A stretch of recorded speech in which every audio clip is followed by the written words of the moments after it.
Guys, welcome to Better Bachelor. This is Joker with a face for radio and a voice for print. Tonight I want to talk about Bryan Callen. Now, he's a comedian that you may not have heard of, but he's the newest example. This is a story that came out about 4 days ago. He's the newest example of what happens when a guy is accused of doing something and there is no evidence. And the problem with this is not only is there Title IX in the colleges, which is if a woman says something happened, even if the guy has had proof that showed he didn't do what was alleged, but she actually did, he's still been removed from college. He's lost either his scholarship or the money that he put into college, and he's kicked out of college. Now, is any criminal follow-up, and is he held accountable by the court of law? No. Why? There's no evidence of anything. There's nothing to run a court case on. And so I want to talk about this a little bit because as I just did my other video tonight of Johnny and AH, if you know who I'm talking about, Miss Aquaman, it was her word versus his proof, and he lost, even with proof. And so I want to talk about Bryan here for a minute, and you'll kind of see where I'm going with this because Bryan, he's a performer, he's a comedian, he does podcasts, and they said, well, he performed at Addison Improv in a shadow of a naughty allegation that he forced himself upon 4 women. And they say 4 women accused actor and stand-up comedian Bryan Callen of misconduct, naughty misconduct, as far back as 1999. That's 21 years ago. Now, if you remember Brett Kavanaugh, that goes back to, they were talking about, 40 years ago or something like that? And then when they asked the women to come forward and testify, 2 of them recanted their stories almost immediately, saying, well, maybe I was mistaken or maybe I was wrong. 2 of them did. And on Blasey Ford, hers pretty much fell apart because before you know it, it was, well, I don't remember if he was really there. I don't remember how I got there. I don't remember where it was. The story just fell apart. So then it becomes, well, why do people do this? And here's the struggle. Here's the hard part of this, is if something really did happen, we need to make sure that they're listened to and that they are that the allegations are followed after, and if the guy did do something wrong, that he's held accountable. So, but how are you going to do this when now we're talking 20, 30, 40 years ago? The problem is that there is no way to really verify any of this, but in the same time, they say, well, we don't want to say that we don't believe you, so we'll just believe you. But unfortunately, that makes the guy be put in a bad spot where he loses work, where he loses income, where he loses jobs and promotions. Again, look at Johnny with what's happening to that. So they say here from the Dallas Observer, 4 women accuse Bryan Callen of bad things. The news came on top of revelations that Callen and his partner Brendan Schaub, on the former podcast Fighter and the Kid, tested for the bug following an appearance. The reaction to the misconduct allegations was swift and decisive on several levels. Callen, a Mad TV alum who had also had a starring role on ABC's The Goldbergs, denied the actions in a video on his YouTube channel. He also sued the husband of one of his accusers, Catherine Fiore Tigerman, for conducting an ongoing campaign to destroy the livelihood of Callen through threats and harassing him and intimidation of third parties that dare contract with him, according to his civil complaint. Agencies from Creative Artists Agency and Innovative Artists have dropped Callen from their rosters, and Callen stepped away from his popular podcast. Several comedy clubs also removed the comedian's scheduled appearances from their calendars, including a list that they give here. So again, it's, well, this happened. Do you have any proof? I said it happened. And the thing of it is, the thing of it is, you do want to listen, because if these things really happened, then we want something to be done. But why is it now that, well, one comes out, then another comes out, then 4 come out, and these are all 20 some odd years ago. Now, a lot of women will say, well, we were afraid and I didn't want to come out by myself and have no support. I understand that, but the problem is that they get overwhelming support from society, from courts, from the law of public opinion nowadays.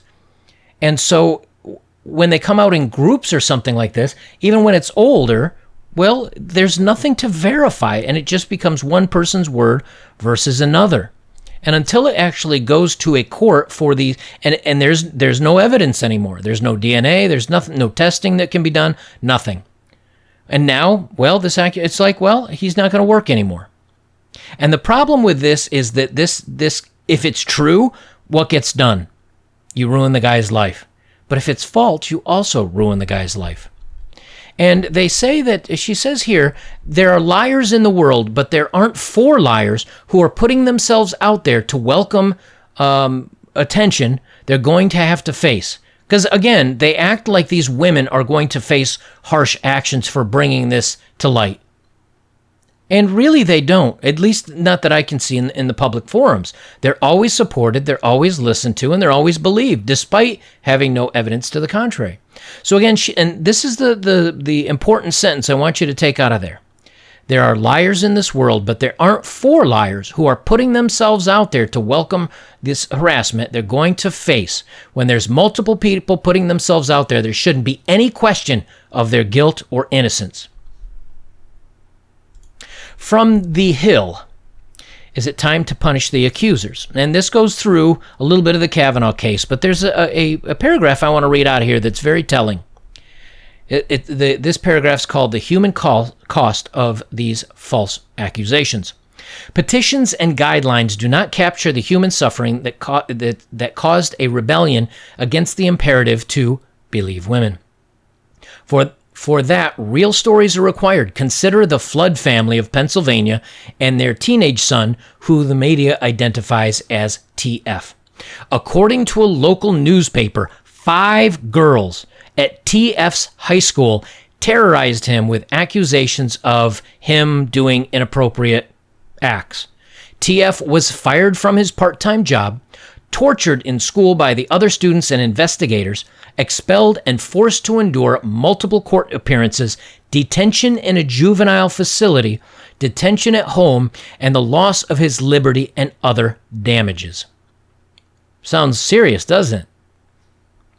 Finally, and this is a direct quote from The Hill, finally, the girls confessed to lying. Why did they? One explained, quote, I just don't like him. I just don't like to hear him talk. I don't like to look at him, end quote. The girls have not been punished. Let me say that again. The girls have not been punished. Now, do you think that they have any hesitation to do this against somebody they don't like again? Because this kid that they didn't like had to go through all those things, bothered in schools, investigators, expelled, forced to endure court appearances, detention in a juvie facility, at home, the loss of his liberty and other damages. They admit to lying, and their punishment was nothing. Now, do you think when that young lady maybe gets older and she decides there's somebody else she doesn't like, she says, hey, you know what? Nothing happened last time. But the person that I didn't like had to go through all this stuff. And again, I'm not saying this is an every time or an all the time, but you know something, you can't persecute somebody on somebody else's word all the time. You just can't.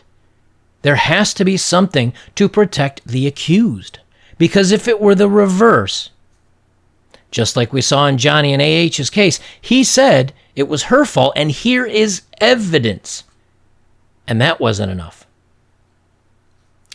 So they continue on. The girls have not been punished. Meanwhile, the boy is under the care of a psychologist and being schooled at home. Devastated by the experience, his parents are suing. You know, when we talk about, so many times, you know, we talk about these things that men face and guys face, and that we're automatically assumed to be the bad guys in this. Yet when they look at the household conflicts between couples, it's about a 55 or 60 to 45 or 40, depending on which statistic you look at.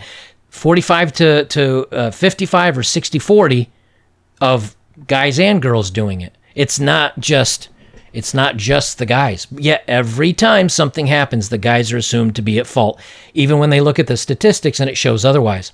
Also, many times, yes, guys may use their knuckles, and they may use their size, and they may bruise or hit or hurt. However, women tend to go for sharp objects. And there are more, the percentage-wise, there are more grievous harms done by the women than by the men.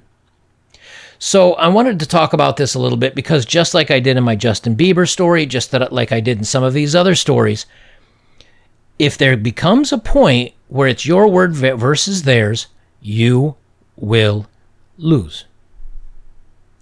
And how do you avoid this? Now, is it reasonable to say, well, you just have to avoid all women and all contact with women and don't date and don't?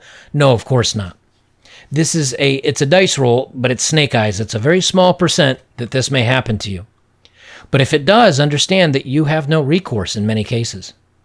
And things can come at you from 10, 20, 30 years ago that you may not even recollect.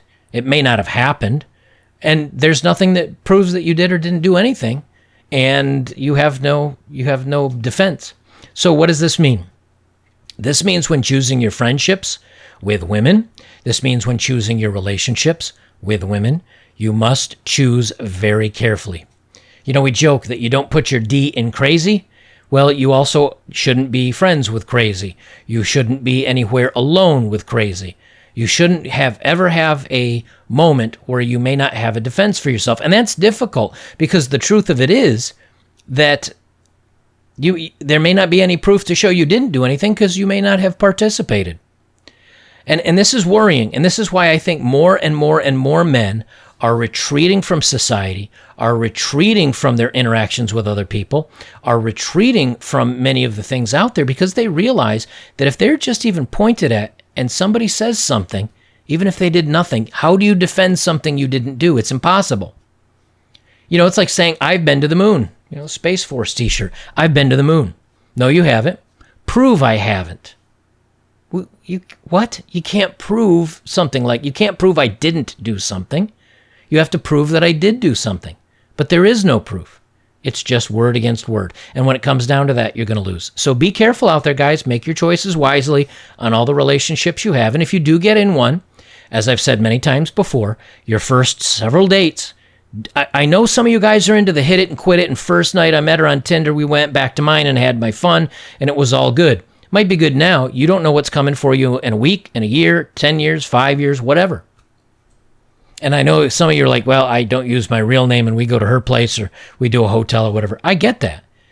But when you start having to think like that, it shows you the state of relationships in a lot of cases. And guys are genuinely worried. Now, is it a worry that's in the front of our faces, in the front of our brains all the time? No, but it should be. It should be something that you need to be aware of now. Because again, if I gave you a bowl of 100 M&Ms and I said one of those, 2 of those, 3 of those are poisoned, but the rest of those are absolutely delicious, would you eat one? No matter how much you love M&Ms. That's a gamble you got to take. If I same thing, and let's say it was a bigger prize. Let's say, hey, you might get $100,000 if you reach, and 97 of them are fine, and 3 of them, that's it, you're ended. Some of you guys will take that gamble. Well, it's the same thing, except the difference is you may be ostracized from work. You might be sitting in jail. You don't know. Be careful out there, guys. If you'd like to support my work, links are below as always. If you have, thank you very much. Best way you can support me is like, comment, share, subscribe. Check out my older videos. Join me over on betterbachelor.locals.com if you'd like to join the fun over there. I post my videos over there as well as comments. The comment section's a little more open and free over there because it is my forum. Guys, that's it for me. This is Better Bachelor. I'm Joker. Remember, be smart, be careful, because it's word against word, and they may just lie because they feel like it.